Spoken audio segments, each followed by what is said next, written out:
Mes chers amis, bonjour, bienvenue pour cette vidéo du dimanche. Ce dimanche, c'est un dimanche un petit peu particulier puisque c'est notre dimanche de rentrée. Nous faisons notre grande rentrée paroissiale pour lancer l'année, pour lancer tous les projets qui vont pouvoir avoir lieu pendant cette année. Donc ensemble, nous construisons cette année. Cette année, il y aura deux choses qui vont être très importantes. La première, c'est la création de la nouvelle paroisse. Vous savez que quand je suis arrivé, que l'évêque m'a installé l'année dernière, donc en septembre, sur la paroisse, il m'a demandé, et c'est ce que nous avons commencé à faire avec beaucoup d'entre vous, cette création de la nouvelle paroisse pour que les deux paroisses de l'Épiphanie et de Saint-Joseph n'en fassent plus qu'une. Pourquoi cette nouvelle paroisse ? Eh bien, tout simplement parce que notre ville du Creusot et les villages autour forment déjà au niveau humain, social, économique, un bassin qui est cohérent, avec des organisations, des liens, des entraides qui sont entre les différents villages, les différents lieux du Creusot. Et l'évêque, son conseil, souhaitait que la paroisse, toute la dynamique pastorale, soit cohérente avec ce qui existe déjà au niveau humain et économique. Il y a un seul maire au Creusot, pourquoi pas avoir un seul curé au Creusot? Certains demandent effectivement, et les villages? Que vont devenir les villages? Est-ce que nous allons abandonner les villages pour faire une seule paroisse qui s'appellera le Creusot? Depuis notre arrivée, je souhaite, et c'est important, que les villages gardent toutes leurs particularités. Une nouvelle paroisse qui sera plus grande, certes, ce sera une aide au niveau administratif, au niveau de l'organisation, mais cela ne doit pas enlever toutes les particularités, à la fois des quartiers du Creusot, mais aussi de tous les villages. Si une grande paroisse, c'est un rassemblement pour servir chaque lieu, pour servir chaque particularité. Nous ne supprimons pas les différentes particularités, nous permettons, en rassemblant nos forces, d'être au service de chaque particularité. Alors c'est évidemment un défi pour chacun d'entre nous, pour tous les chrétiens, pas simplement pour les prêtres, pour monsieur le curé, c'est un défi pour chacun d'entre nous, baptisés, pour que nous soyons là où nous habitons, dans nos lieux de vie, dans nos quartiers, dans nos villages, que nous soyons témoins de cet évangile. N'attendons pas tout d'un organisme central, mais soyons créateurs et libres de plein d'initiatives qui feront vivre nos villages. S'il y a besoin d'aide, s'il y a besoin aussi d'appui et de soutien, il y a cette force d'une grande paroisse qui pourra aider par des moyens humains, par des moyens techniques, des moyens financiers, les différents projets qui seront dans chaque lieu. Question, qu'est-ce que ça va changer? Qu'est-ce que ça va changer d'avoir cette grande paroisse? La première chose, c'est que le corps que nous formons, le corps de l'Église, il prend un visage nouveau. Ce n'est pas simplement une partie du Creusot et des villages qui fait corps ensemble, c'est tout l'ensemble du Creusot et des villages autour, de Saint-Pierre-de-Varennes jusqu'à Broye, qui fait corps. Et donc nous allons apprendre à vivre les uns avec les autres et les uns pour les autres. Ce nouveau corps, c'est une nouvelle réalité et il nous faudra réfléchir, agir en fonction de ce nouveau corps, de ce nouvel ensemble qui est l'Église ici sur le Creusot et les villages autour. Voilà le premier projet pour cette année, cette création de la nouvelle paroisse. Cette création, nous pouvons nous dire, ça va être une grande machine très lourde, administrative, et c'est justement là que nous sommes attendus, et c'est justement le défi qui nous est lancé.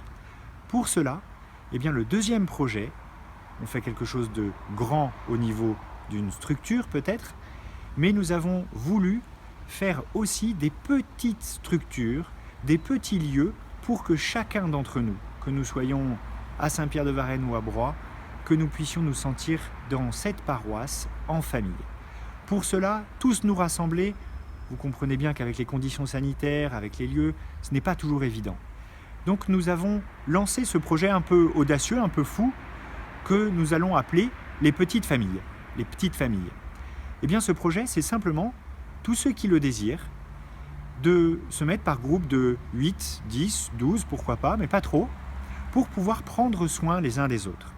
Prendre soin les uns des autres de la manière que vous voulez. Nous pourrons soit aller prier ensemble, soit se retrouver, se téléphoner, c'est prendre soin les uns des autres. Je veille sur une dizaine de personnes qui me sont confiées et je sais que cette dizaine de personnes, eh bien, ils veillent aussi sur moi. Nous prenons soin les uns des autres. Des petits groupes parce que c'est là que nous découvrons cette force de la fraternité chrétienne, cette force de se prendre soin. Le Christ, il vient à la fois pour l'humanité, mais il vient aussi nous rejoindre chacun personnellement. Eh bien, nous voudrions que, même s'il y a cette grande paroisse, nous n'oublions jamais cette proximité qui est notre devoir entre chrétiens. Pour cela, rien de plus simple. Vous allez ou recevoir ou prendre dans le fond des églises ce petit tract où vous avez toutes les explications que je viens de vous donner avec un petit papier d'inscription que vous remettrez au secrétariat.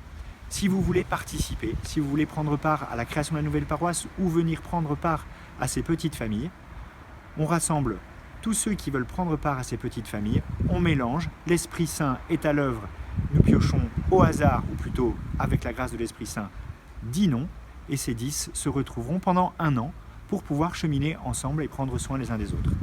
Sur ce petit tract, vous avez le coupon réponse, vous remplissez, vous nous le remettez, et puis à peu près début octobre ou mi-octobre, nous vous confierons les uns les autres par petites familles de 8 à 12 personnes.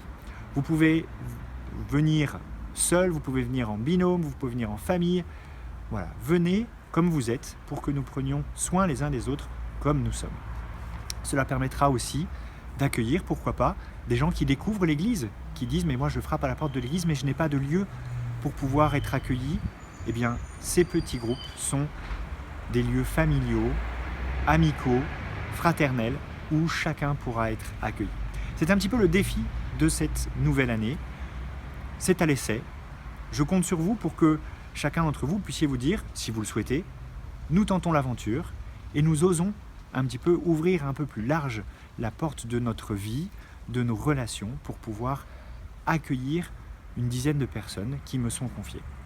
Voilà les 2 grands projets de cette année, la création d'une nouvelle paroisse et puis les petites familles qui seront ce lieu de convivialité, des lieux amicaux et conviviaux.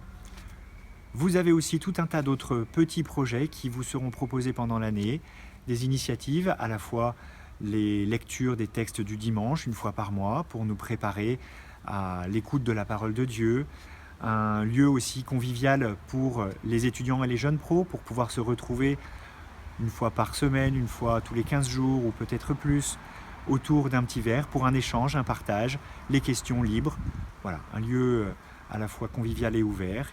Il y aura aussi des petites sorties, des petits moments de découverte de la région. Il y aura des temps aussi avec un marché de Noël.